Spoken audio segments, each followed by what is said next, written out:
이제 2020년도의 오후 예배에는 산상수훈에 관해서 말씀을 드리고자 합니다.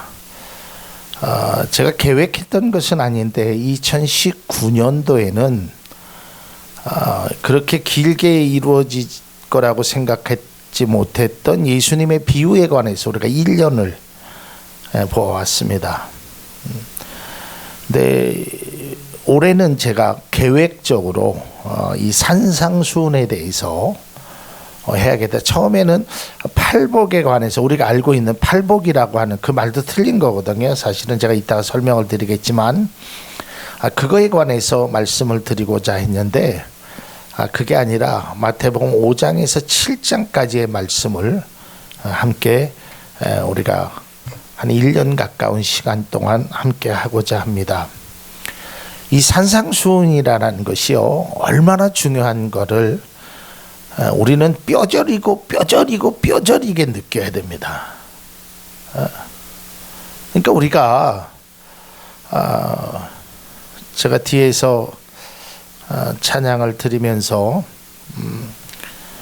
특별히 오후 예배 시간에 그 이정숙 집사님이 앉아 있었던 그 자리, 그 자리를 제가 이렇게 무심코 바라보면서 참 저기서 해맑게 찬양을 드렸었는데 이제는 우리와 육체적인 만남을 가질 수 없는 이별을 택한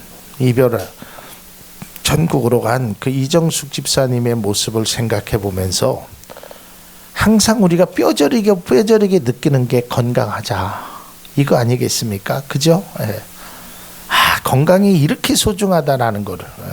그런데 그 뼈저리게 느껴야 될 그 건강에 대해서 우리는 그때만 느낀단 말이에요. 이런 장례 때나 누군가가 아파서 병원을 갔다거나 뭐 수술을 받았을 때나, 마찬가지로 영적인 것도 마찬가지입니다. 마태복음 5장에서 7장까지의 말씀은 우리의 신앙에 있어서 정말 중요한 말씀, 이것이 담겨져 있습니다. 여러분, 마태복음 5장에서 7장까지 여러분의 성경을 보면 거의 다 빨간색으로 다 되어 있을 겁니다. 그렇죠? 왜 그러냐면 다 예수님이 말씀하신 거예요. 그런 장이 없습니다. 어딜 봐도. 그러니까 예수님께서 우리가 알고 있는 이 산상수훈이라는 것, 그러니까 이것이 우리가 이제 오후 예배 시간에 이 말씀을 관해서 함께 배우면서 은혜를 나누고자 하는데 너무 귀한 말씀이다라는 것이죠. 예수님께서 광야에서 이제 40일간 금식 기도를 하신 후에 사탄으로부터 세 가지의 시험을 받습니다. 그리고 이제 그 시험을 이기시고 예수님이 첫 번째 하신 말씀이 회개하라, 천국이 가까웠느니라. 그리고 이제 이 천국의 복음을 전파하시고, 그러니까 예수님이 하신 사역이 세 가지가 있거든요. 보통 전파하시고, 가르치시고, 고치시고. 그러니까 천국의 복음을 전파도 하시고, 그들에게 하나님의 말씀을 가르치시고, 이제 병자를 고치셨어요. 근데 사람들은 전파하고 가르치는 거에 대해서는 그다지 많은 반응들이 없었어요. 그런데 병을 고쳐주니까, 또 그들에게 먹을 것을 오병이어의 기적을 베푸시니까 예수님에 대해서 아주 그들의 환호성은 이루 말할 수 없었단 말이에요. 그러니까 막 예수님이 가는 곳에마다 이들은 막 벌떼처럼 쫓아다니는 거예요. 예. 뭐가 뭔지도 모르고 쫓아다니는 거예요. 여러분, 어렸을 때요, 아마 다 기억이 있을 겁니다. 하얀 연기를 뿜는 차가 있었어요. 소독차라고 하죠. 바바바바바바바바바 그래서 그 막 소독하잖아요. 그 어린 아이들은요, 그걸 그렇게 좋다고 쫓아다닙니다. 저도 쫓아다녀봤거든요. 막 그냥 그거 오면 막 그 차를 따라가려고 막 쫙 달려갑니다. 그 뭐 좋은 거라고. 물론 예수님을 따르는 건 좋은 거죠. 그런데 뭐가 좋은 거를 모르고 따라다니면 그 아무것도 아니란 말이에요. 근데 사람들이 소문을 듣고 유대와 예루살렘과 뭐 인접한 이방 지역에서 예수님이 나오면 벌떼같이 몰렸단 말이에요. 자, 마태복음 4장 24절에서 25절 말씀을 보면 예수의 소문이 온 시리아에 퍼졌다. 그리하여 사람들이 갖가지 질병과 고통으로 앓는 모든 환자들과 귀신 들린 사람들과 간질병 환자들과 중풍병 환자들을 예수께로 데리고 왔다. 예수께서는 그들을 고쳐주셨다. 그리하여 갈릴리와 데가볼리와 예루살렘과 유다와 요단강 건너편으로부터 많은 무리가 예수를 따라왔다. 자, 이것이 바로 산상수훈의 배경입니다. 그러니까 산상수훈은요, 여러분 갑자기 예수님께서 야, 내가 지금부터 너희들에게 설교하겠다 이렇게 말씀하시는 것이 아니라 많은 사람들이 왔어요. 그런데 여러분, 우리가 이 산상수훈에서 잊지 말아야 할 것이 있습니다. 예수님께서 그 많이 쫓아왔던 사람들을 피하셨어요. 산으로 올라가셨어요. 그리고 제자들에게 이 말씀을 하셨다는 거예요. 제가 올 12월에 이 말씀의 결론을 말씀드리겠지만 그 결론에 먼저 그 결론을 말씀드리면 이 산상수훈은 아무나 지킬 수 있는 말씀이 아닙니다. 그리고 너무 어려운 말씀이에요. 어렵다는 게 이해하기 어렵다는 게 아니라요, 지키기가 너무 힘든 거예요.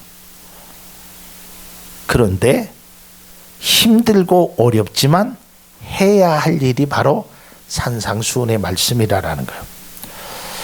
여러분, 이제 산상수훈을 본격적으로 들어가기 전에 이 산상수훈이라고 말하는 예수님의 설교가 누가복음에도 나옵니다. 근데 이 마태복음과 누가복음이 조금 다릅니다. 좀 한번 제가 비교의 표를 좀 한번 만들어 봤습니다. 한번 보시면 이렇게 되겠습니다.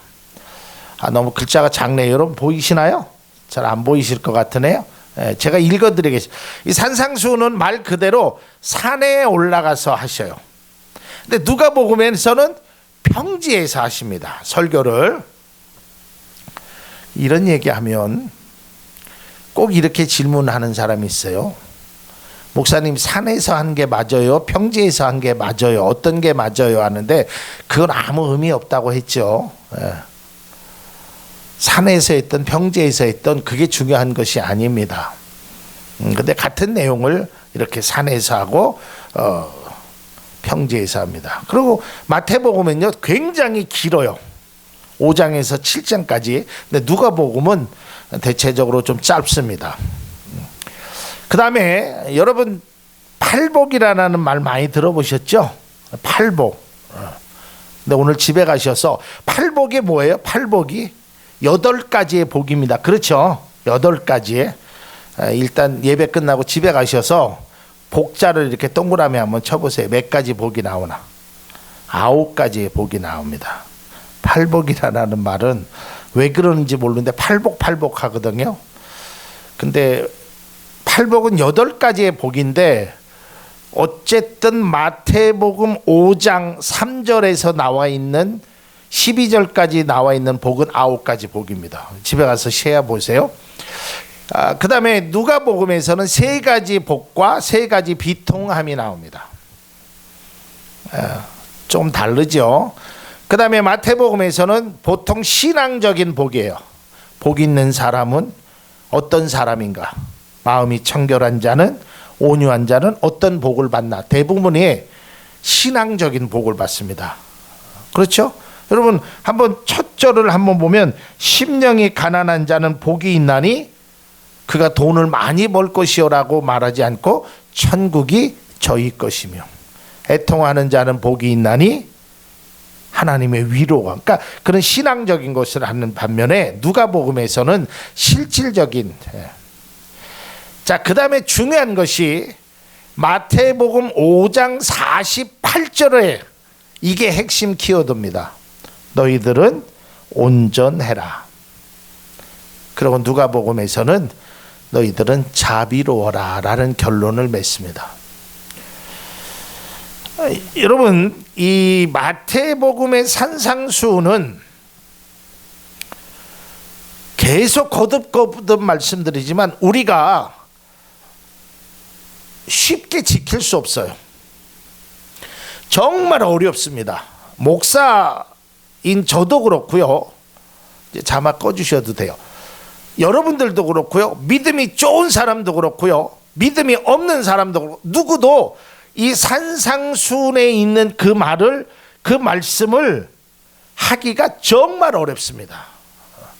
그 단적인 예로 우리가 공부하겠지만 오른밤을 치는 자에게 왼밤을 내준다는 게 그게 쉬운 게 아니에요.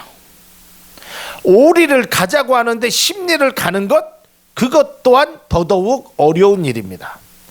뭐 그런 일만 있는 것이 아니라 우리 개인적으로 뭐 여러 가지 일들이요, 실제적으로 우리가 하기에는 굉장히 벅찬 것입니다. 그럼에도 불구하고 그리스도인들은 이 하나님이 말씀하신 마태복음 5장에서 7장까지의 말씀, 특별히 5장에 있는 것은 황금 비율이라고 그러는 거, 황금률이라고 하거든요. 진짜 핵심 중에 핵심의 말씀, 이걸 우리가 어떻게 받아들이고 어떻게 행해야 될 것인가가 우리에게는 큰 도전이며 숙제이며 또한 우리가 실천 과제가 될 수 있다는 것입니다. 제가 준비한 건 뭐 산에 대한 이야기를 좀 많이 준비했는데 그건 제가 다음 기회에 말씀드리도록 하고요. 마태복음 5장에서 7장에서의 교훈은 두 가지의 교훈입니다. 종교적인 가르침과 윤리적인 내용들이 포함되어 있습니다. 그러니까 종교적인 것뿐만 아니라 우리에게 윤리적으로 뭘 할 건가를 포함되어 있어요. 그러나 제가 오늘 낮 시간에 설교를 했듯이 이런 윤리적인 것도요, 믿음이 전제되어 있는, 기독교라는 하나님의 말씀이 전제되어 있는 윤리를 얘기하는 거지, 그저 우리가 도덕적으로, 윤리적으로, 상식적으로 올바로 살아가라라는 그런 뜻이 아닙니다. 여러분, 하나님의 법은요, 세상의 법보다 훨씬 더 엄격합니다. 율법은, 구약의 율법은 예수님의 말씀하신 그 법에 비하면 아무것도 아니에요. 산상수훈에 하지만 한 가지만 이야기하면, 율법은 어떻게 되냐면 네가 어떠한 여자를 범하면 그게 간음이라 해요. 그런데 예수님은 마음만 품어도 그게 간음이라고 그랬어요. 네가 어떤 사람의 물건을 훔쳐야 도덕질이야. 그렇죠? 여러분, 세상의 법은 내가 직접 훔쳐야 돼. 그런데 예수님은 네가 훔칠 마음만 먹어도 너는 도적질이라고 그랬어요. 그러니까 하나님의 그 법이요, 세상의 법 기준보다는 훨씬 더 엄격합니다. 왜 그러면 예수님께서 이 말씀을 하셨을까? 이 산상수훈이 성경 중에 성경이고요. 이 산상수훈의 말씀을 제가 이 말씀을 준비하면서 알았는데 영화로도 나와 있더라고요. 영화로도요. 근데 이게 기독교에서 만든 영화가 아니라 불교에서 만든 영화더라고요. 불교 계통에서. 그리고 뭐 이미 다 알고 있지만 간디라는 사람 알지요? 인도에. 예. 간디라는 사람이요, 마지막 그 죽을 때 그것을 읽었던 것들이 이 산상수훈의 내용이라고 합니다. 그러니까 이 산상수훈이요, 너무너무 중요한 겁니다. 강조하고 강조를 100번, 1000번, 10,000번 해도 우리에게 있어서 신앙의 본질이 어떤 면에서는 마태복음 5장에서 7장까지의 이 말씀으로 나와 있다라는 겁니다. 이 말씀을 좀 요약해서 말씀드리면, 그리스도인들이 살아감에 있어서 기준이 되는 말씀이에요. 기준. 여러분 기준이 뭔지 아시죠? 이 기준이 굉장히 중요한 겁니다. 기준은 움직이면 안 돼요. 뭐 군대를 갔다 오신 분은 많이 있지만 딱 기준 하면 그 사람을 중심으로 모이고 해치고 하는데 그 기준이 움직이면 안 된단 말이에요. 이 말씀을 보면 우리가 어떻게 해야 복을 받을 수 있나? 또 성경이 말하는 복은 어떤 것인가? 그리스도인들은 어떻게 살아야 하나? 또 기도는 어떻게 해야 되나? 주님이 가르치신 기도가 여기에 포함되어 있다라는 겁니다.